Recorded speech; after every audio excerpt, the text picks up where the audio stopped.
అంటే రంగరాజన్ గారి పైన దాడి ఒక హిందువులే జరుపుకోవడం అనేది దాన్ని ఎలా చూస్తారు మీరు? మనకి మహాభారతంలో వయం పంచాధికం శతం అని ఒక మాట ఎవరు చెప్పారు? ధర్మరాజు.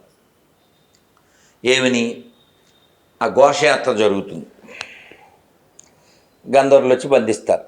అర్జునుడు భీముడు మా బాగా అయిందిలే, కాగల కార్యం గంధర్వులే చేశారని అంటారు. కానీ ధర్మరాజు ఒప్పుకోడు, పెద్దోడు కదా, ఎట్లయినా కాదు మీరు పోయిరండి, వాళ్ళని విడిపించండి. మనకి చాలా ఉండొచ్చు. మామూలుగా ఉన్నప్పుడు మనం 5, వాళ్ళ 100 మంది, కానీ ఎవడు వేరే ప్లానెట్. కాబట్టి మనం ఇప్పుడు 105 అంటాడు. ఏంటి? ఎవరి వలన తాను అడవిలోకి వచ్చాడో, ఎవరి వలన అవమానం పొందాడో, ఎవరి వలన రాజ్యమైపోయిందో వాళ్ళని రక్షించమని తమ బాధితులయ్యుండి తమని బాధితులుగా చేసిన వారిని రక్షించమని తన తమ్ముళ్ళకి చెప్పాడు. అది మన విశాల దృక్పథం. కానీ అక్కడ ఛాన్స్ భలే దొరికింది అని ఆలోచన తావివ్వలేదు. అలా మనకి ఏదైనా ఏవో ఒక విషయంలో విభేదం అనేది ఉండకుండా ఉండదు కదండి. మతయశ్చ భిన్నాః ఋషయశ్చ భిన్నాః అని శాస్త్రం. కాబట్టి ఆ భేదం ఏదన్నా ఉంటే మనం డిస్కస్ చేసుకుని దాన్ని తీర్చుకోవాలి. అంతేగాని దాని మీద మనం దూకుడుగా వెళ్ళిపోయి మనమే వీక్ చేసుకోకూడదు. మీరు చూడండి, అంటే మళ్ళీ పహల్గాం ఇప్పుడు పహల్గాం విషయంలో వాళ్ళు అలా లోపలికి వచ్చి అంతమంది ఎలా చంపగలిగారు? మీరు ఒక 2-3 పాయింట్లు గమనించాలి. 14 మంది సహాయం చేశారు. అది రైట్. ఎందుకు సహాయం చేశారు? మా మతం. నేను అసలు వాళ్ళు ఏం చేసినా నాకు వాళ్ళ మీద కోపం రాదు. ఎందుకని? They are following their book. ఏదో ఉందండి ఇంగ్లీష్లో, అంటే ఇది బై హుక్ ఆర్ క్రిక్. అంటే మీకు చార్వాకుల పేరు విన్నారా? చార్వాకులని వాళ్ళు నాస్తికవాదం. వాళ్ళ కాన్సెప్ట్ ఉంది, beg, buy, borrow, steal, enjoy the life అని. వాళ్ళ ఫిలాసఫీ అది. హీనం కృత్వా పిబం కృత్వా, అంటే ఎలాగా పడిపోద్ది ఇది శరీరం, కాబట్టి నెయ్యి వేసుకుని దీన్ని అనుభవించు. ఇది పడిపోయాక ఎవడ చూడొచ్చాడు? స్వర్గానికి వెళ్తుంది, నరకానికి వెళ్తుంది. ఉన్నప్పుడు ఎంజాయ్ చేయి. ఇంకా ఒక మొక్కలో చెప్పాలంటే వాళ్ళ సిద్ధాంతం ఎంతో చిన్నది జీవితం సాంగ్ అనుకో. అలా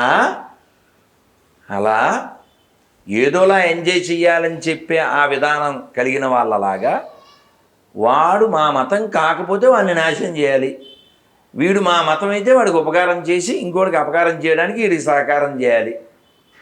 అది వాళ్ళ మమకారం. కాబట్టి వాళ్ళని తప్పుపట్టడానికి ఏం లేదు, వాళ్ళు అలాగే ఉంటారు. నువ్వు మారాలి. నువ్వు కొనేటప్పుడు, నువ్వు తినేటప్పుడు నువ్వు మారాలి. నువ్వు అబద్ధం చెప్పడం మారాలి.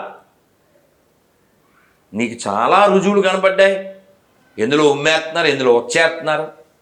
ఇంతెందుకు, నిన్నగాక మొన్న కర్ణాటక మ్యాంగ్లూరు దగ్గర వీడియో కూడా వచ్చింది. ఇంచుమించు వెలుగుండగానే చంపేశాడు. సో ఇలాంటివన్నీ జరగడానికి కారణం ఏంటంటే ఆ పుస్తక ఉన్మాదం.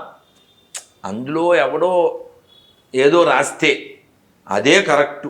ఇంకా కొన్ని అయితే మనం చూడలేం, చంపి గుండెకాయ తీసి తినేస్తున్నారు. అది కనీసం మనం సెండ్ కూడా చేయలేము ఎవరికి.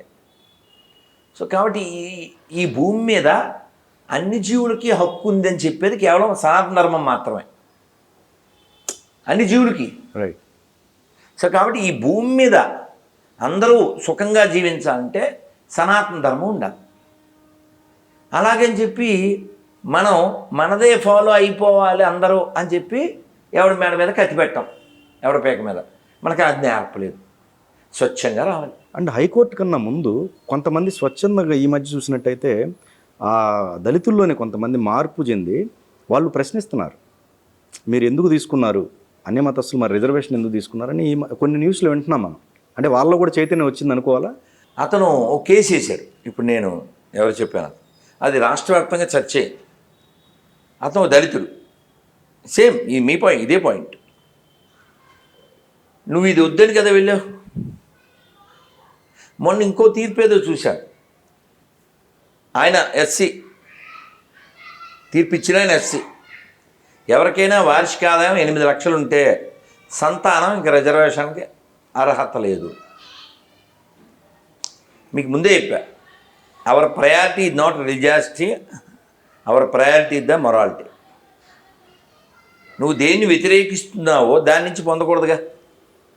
మొన్న ఎక్కడ ఇంటర్లో చూశాను, ఏదో సరదాగా ఇంక మరి మీమ్స్ లాగా అనుకోవాలి, పిచ్చోళ్ళ గురించి వింటమే కానీ అన్నట్టుగా ఆ పిచ్చి గొర్రె మాట్లాడుతూ ఆ లైటు, ఈ మైకు, ఈ కెమెరా అంతా క్రైస్తవులు కనిపెట్టారు అన్నాడు. అటువైపు అతను చెప్పాడు అవన్నీ వాడకూడదని ఈ గొర్రె అంటే అతను చెప్పాడు. మరి శరీరం ఎవరిచ్చారు? హిందువులే కదా. మరి ఇది వాడకు, ఇది వదిలేయి. నీ పేరు రామారావు, ఆ పేరు వదిలేయి, ఆ శరీరం వదిలేయి. వాడి దగ్గర ఆన్సర్ అవుననుకో అన్నాడు. ఇంకా ఏంటో. సో కాబట్టి ఇక్కడ నేను ఏం చెప్పబోతున్నా అంటే, ఏదైనా బాల్యం నుంచి రావాలి.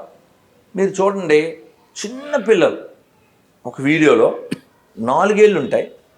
ఈ 4 ఏళ్ల పిల్లోడు ఆవు బొమ్మని కోస్తున్నాడు. వాడికి అది టీచింగ్. నిన్న చూసారా, ఒక బాబు వెళ్ళిపోయి గుడి లోపల మూత్ర విసర్జన ఏదో చేశాడు. అంటే శిశువు చేస్తే తెలియకపోవడం, వయసు దాటి కామన్ సెన్స్ ఉండే వయసు వచ్చి చేస్తే అది పశువు. అంటే ఒక ఇంటర్వ్యూ, అదే ఒక బయట అనుకోండి, ఒక అమ్మాయి ఒక పాకిస్తాన్లో ఒక వృద్ధుడిని అడిగింది, మీరు భారతదేశాన్ని ద్వేషిస్తారా అని. అవును, ఎందుకు అని అడిగింది. వాళ్ళు హిందువులు కాబట్టి. అసలు ఈ కాన్సెప్ట్ ఏమన్నా ఉందా? చెడ్డవాడిని ద్వేషించు,